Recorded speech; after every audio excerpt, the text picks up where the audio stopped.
Hi viewers, ಇವತ್ತು ನಾವು garlic ಬ್ರೆಡ್ಡನ್ನು ಮನೆಯಲ್ಲಿ ತುಂಬ ಸುಲಭವಾಗಿ ಮಾಡೋದು ಹೇಗೆ ಅಂತ ನೋಡೋಣ. ಇಲ್ಲಿ ನಾನು ಒಂದು 2.5 ಸ್ಪೂನಷ್ಟು ಬೆಣ್ಣೆನ ತಗೊಂಡಿದ್ದೀನಿ. ಇದಕ್ಕೆ ತೀರಾ ಚಿಕ್ಕದಾಗಿ ಹೆಚ್ಚಿರೋವಂಥ ಬೆಳ್ಳುಳ್ಳಿನ ಹಾಕ್ಕೊಳ್ತಾ ಇದ್ದೀನಿ. ನೀವು ಇದನ್ನು ಕ್ರಷ್ ಮಾಡಿ ಕೂಡ ಹಾಕ್ಕೋಬೋದು. ಹಾಗೆ 1 ಸ್ಪೂನಷ್ಟು ಆರೋಗ್ಯನ ಹಾಕ್ಕೊಳ್ತಾ ಇದ್ದೀನಿ. ಹಾಗೆ ಚಿಲ್ಲಿ ಫ್ಲೆಕ್ಸ್ನ 1.5 ಸ್ಪೂನಷ್ಟು ಹಾಕ್ತಾಯಿದ್ದೀನಿ. ಒಂದು ಅರ್ಧ ಟೀ ಸ್ಪೂನಷ್ಟು ಸಾಲ್ಟನ್ನು ಹಾಕ್ಕೊಂಡಿದ್ದೀನಿ. ಬೆಣ್ಣೆಯಲ್ಲಿ ಸಾಲ್ಟ್ ಇರೋದ್ರಿಂದ ಸ್ವಲ್ಪ ಸಾಲ್ಟಿನ ಕ್ವಾಂಟಿಟಿನ ಕಡಿಮೆ ಹಾಕಿದ್ದೀನಿ. ಇದನ್ನು ಈ ರೀತಿ ನಾವು ಚೆನ್ನಾಗಿ ಮಿಕ್ಸ್ ಮಾಡಿ ತೆಗೆದಿಡಬೇಕು. ಬೆಣ್ಣೆ ಇನ್ನೂ ಸ್ವಲ್ಪ ಮೆಲ್ಟ್ ಆದರೆ ಚೆನ್ನಾಗಿರುತ್ತೆ. ಆ ಕಾರಣಕ್ಕೆ ಅದನ್ನು ಪಕ್ಕಕ್ಕೆ ಇಟ್ಬಿಟ್ಟು ಇಲ್ಲಿ ನಾನು ಬ್ರೆಡ್ಡಿನ ಸ್ಲೈಸನ್ನು ತೊಗೊಂಡಿದ್ದೀನಿ. ಅದನ್ನು ಈ ರೀತಿ ಸ್ವಲ್ಪ ಅಗಲ ಮಾಡ್ಕೊಳ್ತಾ ಇದ್ದೀನಿ. ನೀವು ಬ್ರೌನ್ ಬ್ರೆಡ್ ಯಾವ ಬ್ರೆಡ್ ಆದರೂ ಯೂಸ್ ಮಾಡ್ಕೋಬೋದು. ಇಲ್ಲಿ ನಾನು ಈ ರೀತಿ ಒಂದು ಬೌಲಿನ ಸಹಾಯದಿಂದ ಈ ರೀತಿ ಇದನ್ನು ಶೇಪಲ್ಲಿ ಕಟ್ ಮಾಡ್ಕೊಳ್ತಾ ಇದ್ದೀನಿ. ಅಥವಾ ಈ ರೀತಿ ಬ್ರೆಡ್ಡು ಸಿಗುತ್ತೆ, ಅದನ್ನೇ ತಂದು ಕೂಡ ನೀವು ಮಾಡ್ಕೋಬೋದು.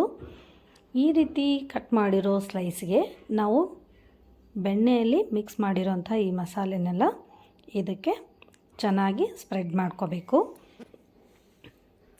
ತುಂಬ ಸ್ಮೂತಾಗಿ ಮಾಡಬೇಕಾಗತ್ತೆ, ಯಾಕಂದರೆ ಈ ಸ್ಲೈಸ್ ಬ್ರೆಡ್ಗಳೆಲ್ಲ ನಾವು ಆ ರೀತಿ ಲಟ್ಟಿಸ್ಕೊಂಡು ಸ್ವಲ್ಪ ಅಗಲ ಮಾಡ್ಕೊಂಡಿರೋದ್ರಿಂದ ಅದು ಕಟ್ಟಾಗೋ ಚಾನ್ಸಸ್ ಇರುತ್ತೆ. ಆ ಕಾರಣಕ್ಕೆ ನೀಟಾಗಿ ಇದನ್ನು ಬೆಣ್ಣೆನ ಇದಕ್ಕೆ ಅಪ್ಲೈ ಮಾಡಬೇಕು.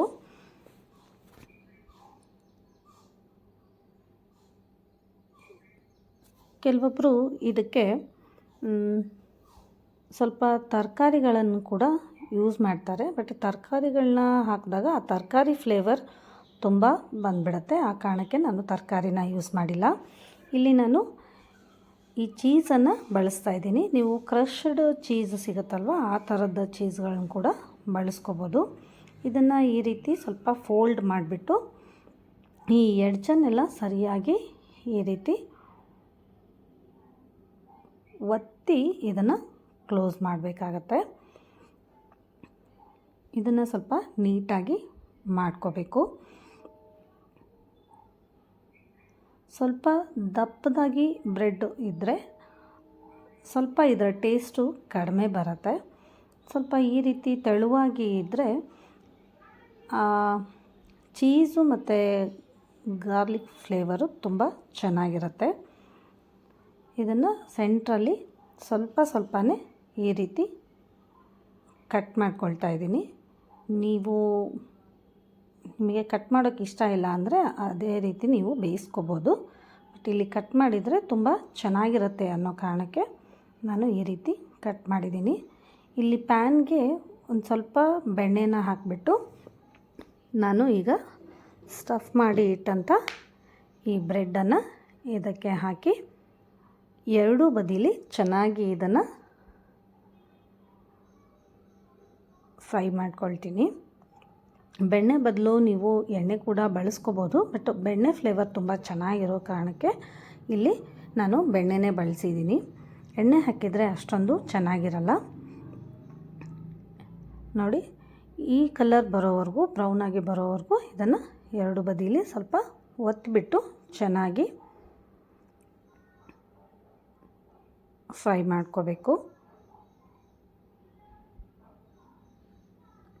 ಈ ರೆಸ್ಟೋರೆಂಟ್ಗಳಲ್ಲಿ ಟೀ ಕಾಫಿ ಜೊತೆ ಎಲ್ಲ ಈ ಥರದ ಬ್ರೆಡ್ಗಳು ಸಿಗುತ್ತೆ. ಅದು ಮಕ್ಕಳಿಗೂ ಕೂಡ ತುಂಬ ಇಷ್ಟ ಆಗುತ್ತೆ. ಅದನ್ನು ನಾವು ಮನೆಯಲ್ಲಿ ಮಾಡಿಕೊಡೋದ್ರಿಂದ ಹೆಲ್ದಿಯಾಗಿಯೂ ಇರುತ್ತೆ, ಮಕ್ಕಳಿಗೂ ಸ್ನ್ಯಾಕ್ಸ್ನ ತಿಂದಾಗೂ ಆಗುತ್ತೆ.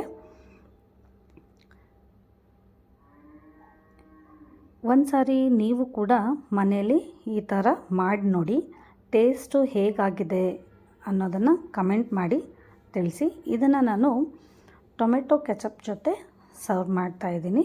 ಹಾಗೆ 1 ಕಪ್ ಟೀ ಜೊತೆ ಇದನ್ನ ಸರ್ವ್ ಮಾಡ್ತಾಯಿದ್ದೀನಿ. ಸ್ನ್ಯಾಕ್ಸ್ ಟೈಮ್ಗೆ ಈ ರೀತಿ ನಾವು ಮಾಡಿಕೊಡೋದ್ರಿಂದ ಹೆಲ್ದಿ ಕೂಡ ಹೌದು. ಹಾಗೆ ಈ ಚಾನಲ್ನ ಸಬ್ಸ್ಕ್ರೈಬ್ ಮಾಡಿ, ಕಮೆಂಟ್ ಮಾಡಿ. Thank you.